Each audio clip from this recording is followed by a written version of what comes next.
from Odessa on the shores of the Black Sea. As you can see, a better view of the fountain and the opera house here in Odessa. It is a beautiful day. It's the first time I've actually done any sort of filming in a t-shirt in 2026, such as the weather here now. We are finally in summer.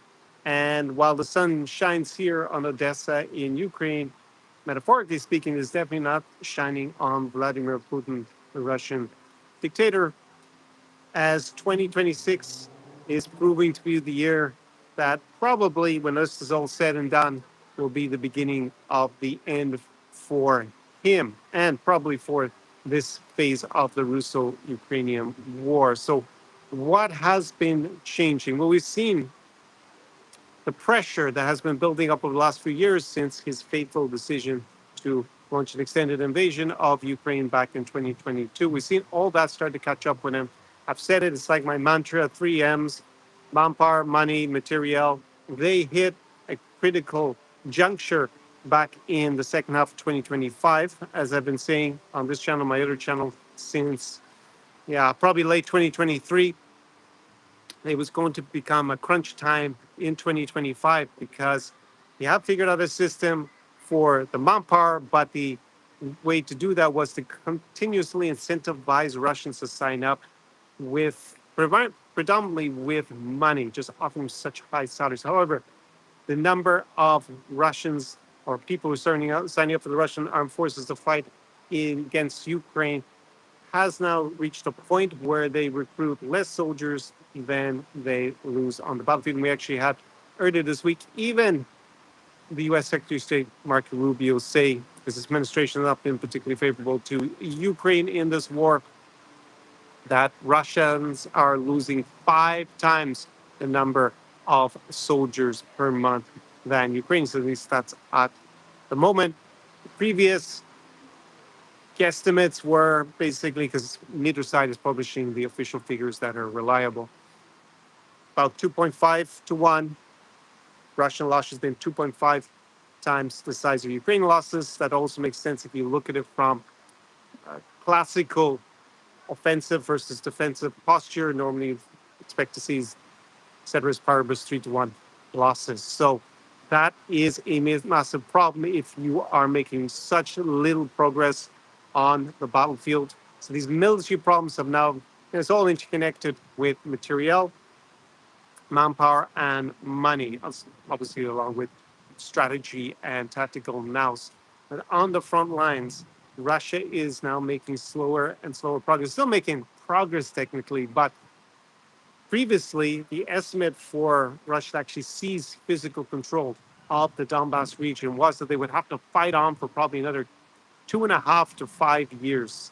So we'll say it was 3 years, right? We'll give them benefit of the doubt.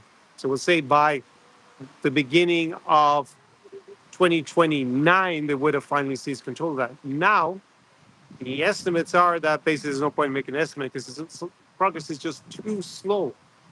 I mean, basically, they're never going to make it, or at least we can't, be well over a decade at the current rates. So they're losing these soldiers more than they can recruit per month, and they are not making progress towards any strategic goal. If they're losing anywhere near the ballpark of 5 soldiers for every 1 Ukrainian, that means that in a war of attrition, even though Russia is way bigger, has more resources still, in terms of manpower in particular, 5 to 1 is around the critical point where attrition makes sense from the Ukrainian point of view. There is no pathway, long-term pathway for Russia at the current state of play to win here if it continues in the same vein. The economy, Russian economy, in tatters, basically.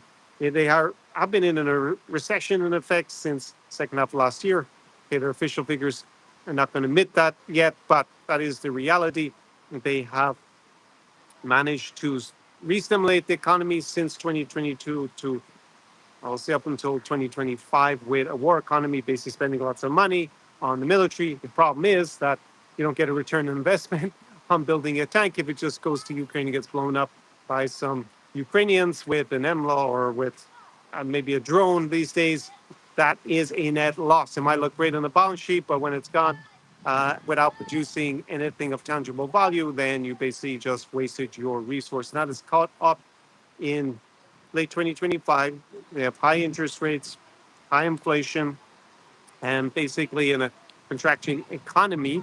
So that again, and the labor costs are very high also in Russia. So the next stage, are they going to import lots of labor to try and drive that down, bring in lots of immigrants from other countries? They have started to do that. Again, that will cause probably some internal friction within Russia itself, within the Russian Federation. They're going to be bringing people from primarily probably from the Indian subcontinent or maybe from Asia or somewhere.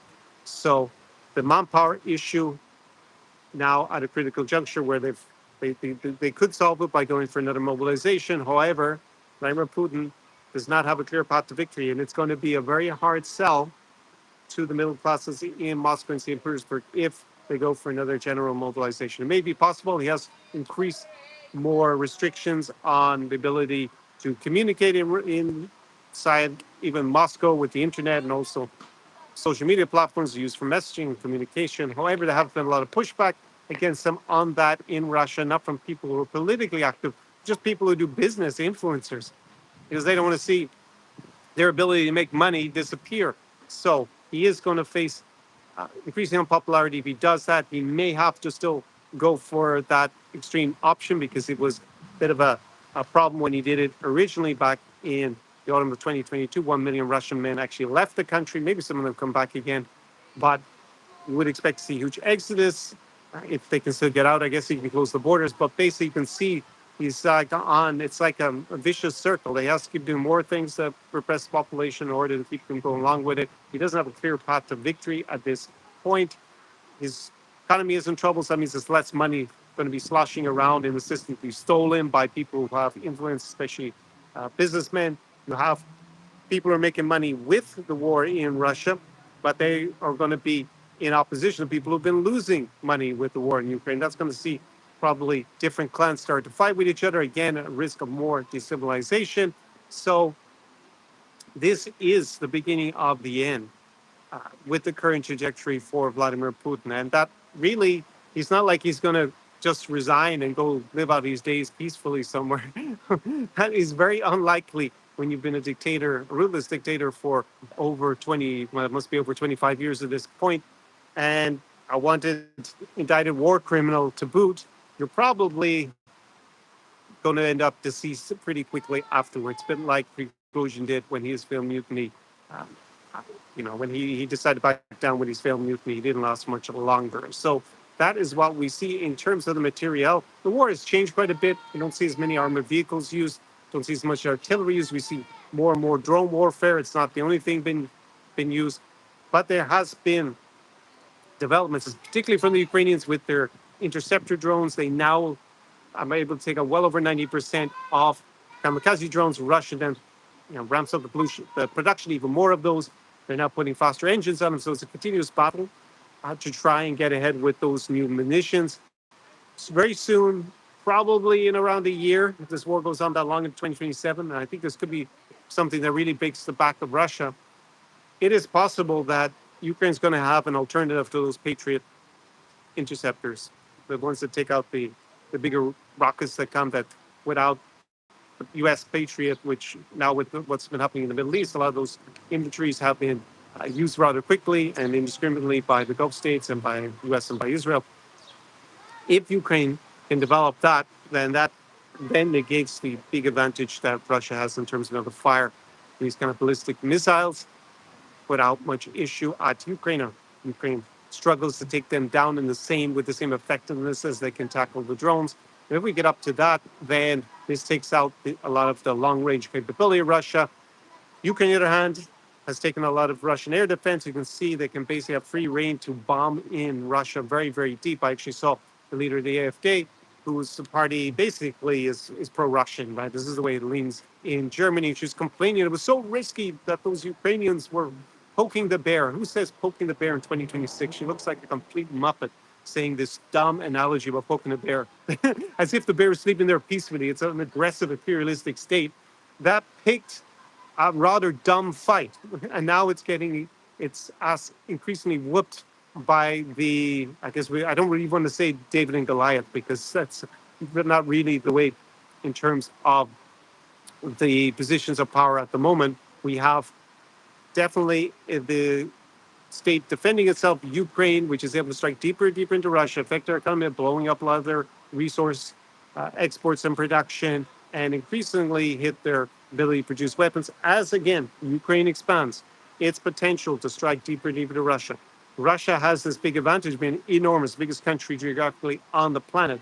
However, it's really expensive and difficult to protect all of that territory, and we're seeing that. And now the Ukrainians have figured out how to suppress those air defenses and their capabilities go deeper and deeper into Russia.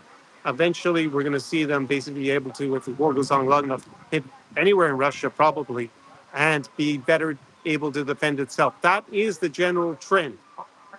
Of course, there can be technology breakthroughs. I mentioned the Russians are developing faster kamikaze drones, but the ability to innovate also seems to be on the Ukrainian side. They have the guarantee of money from the European Union now, keep them going for at least 2 years. Politically, Putin just lost a big European ally in Viktor Orban. Basically, he was Moscow's man in the European Union. That is gone.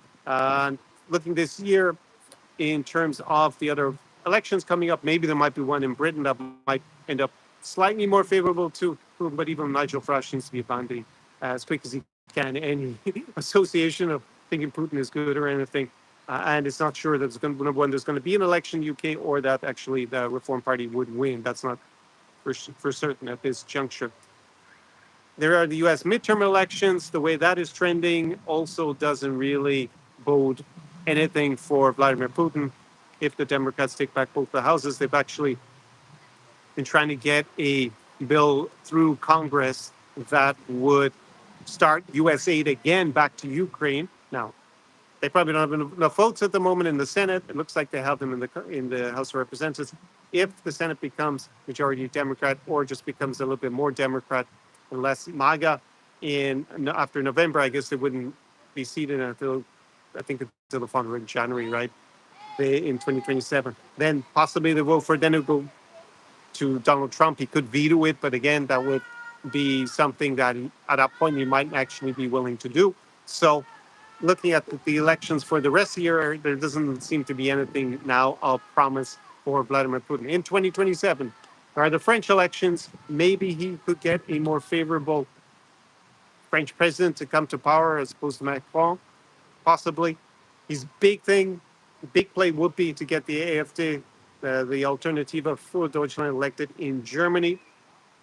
But they don't have elections scheduled for a few years, so it would take some sort of, politically speaking, cataclysmic event in Germany to force an early election. They don't typically happen in Germany. So he doesn't have great options coming up politically that he can point to and say, hey, everything's going to turn when this election happened. Maybe he might in Britain and France get slightly more favorable leaders, but I doubt that it would be a game changer. He would also he basically need to flip a lot or see the flipping of a lot of European governments.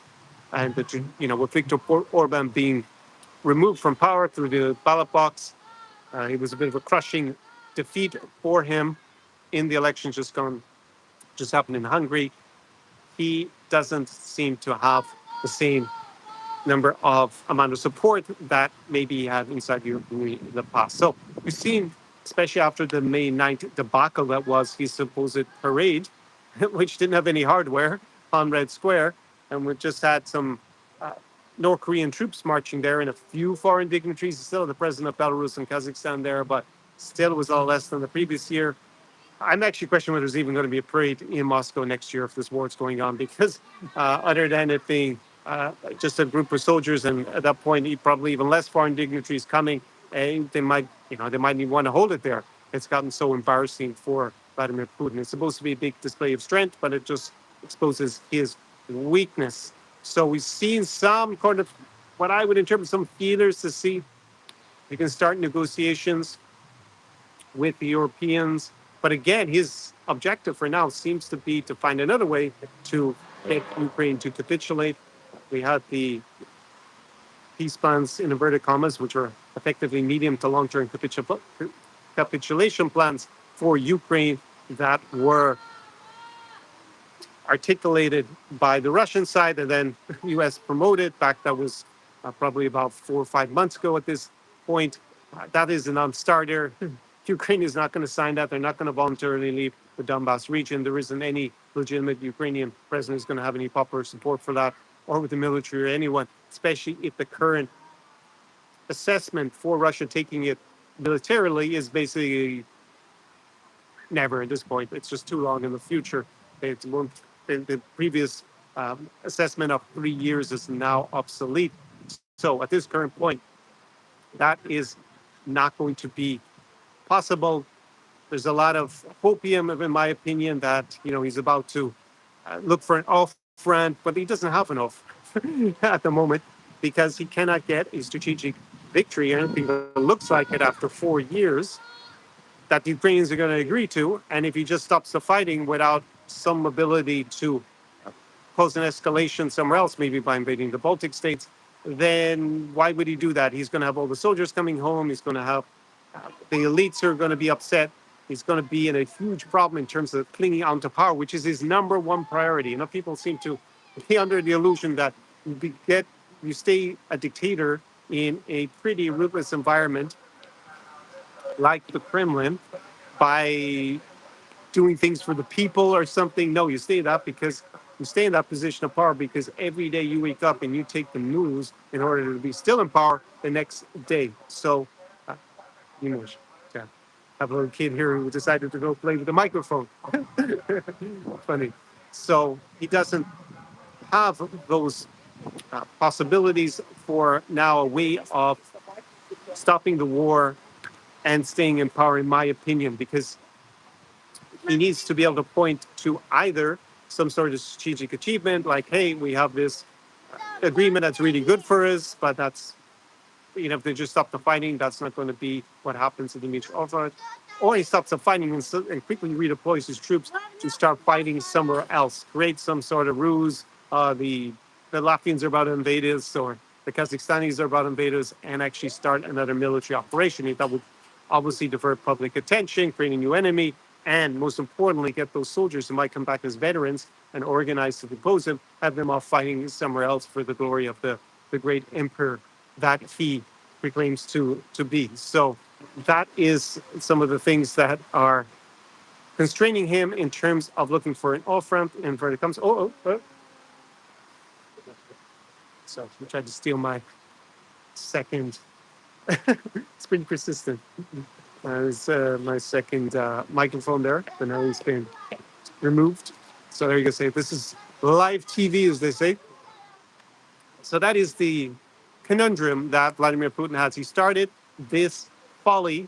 He really started folly back in 2014, but he always wanted to take over all of Ukraine and reestablish the empire. There's a famous quote from Brzezinski that Russia without Ukraine can only be a regional power, can never be a global power. So it can't be really an effective global empire. It will just be constrained.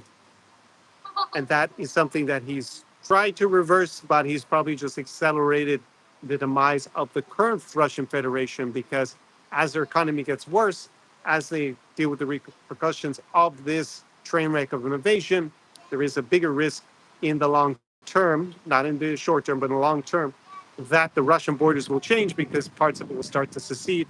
At least in the northern Caucasus, that would seem to be the very first place that would probably go that direction, places like Dagestan or Chechnya, somewhere like that, especially if the current leader there, Kadyrov, were to pass away, then there could be a succession crisis that then would turn into a secession crisis for the Russian Federation. So overall, things look the opposite to the weather that we have in Odessa in the Kremlin. It all looks pretty bleak.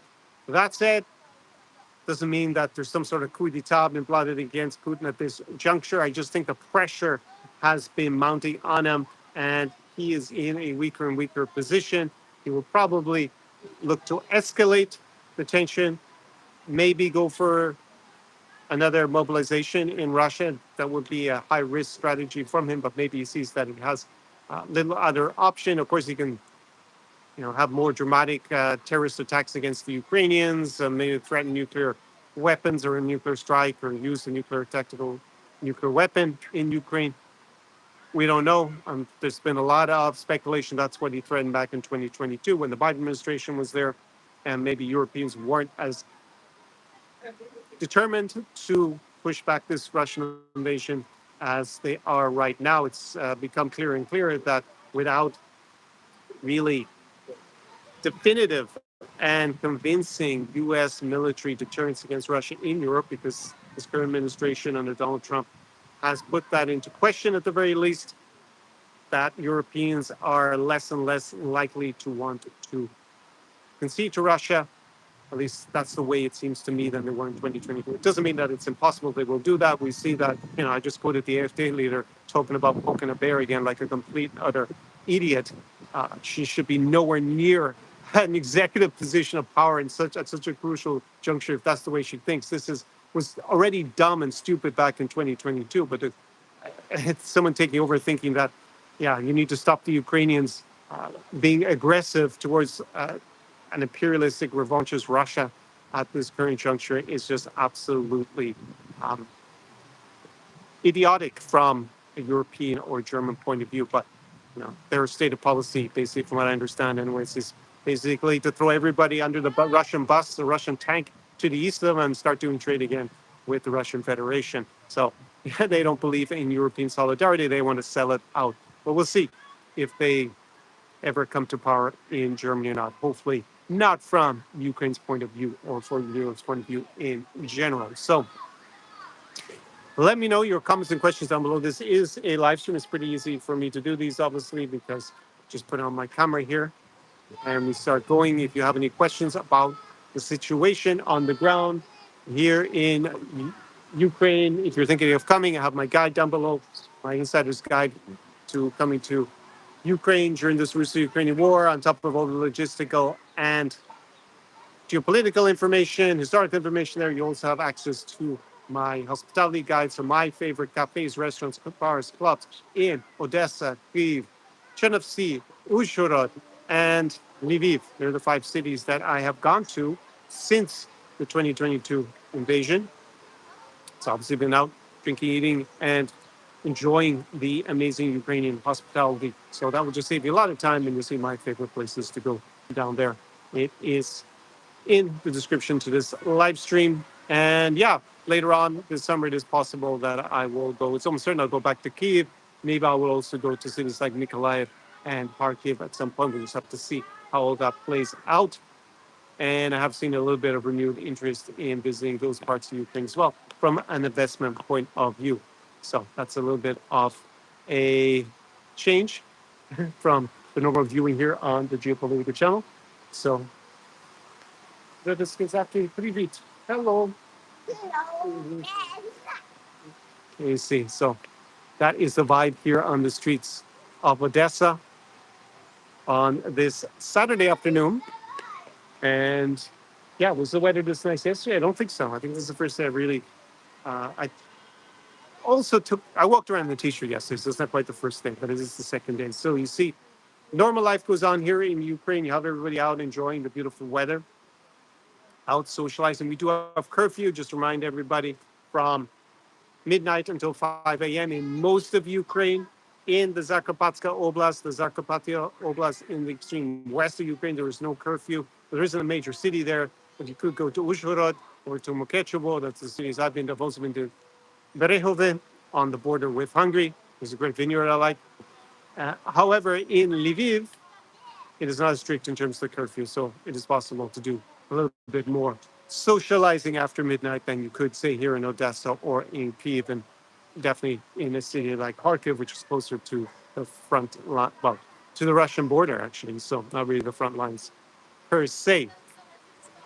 I see that Josh is watching it here. Hey Josh, how are things?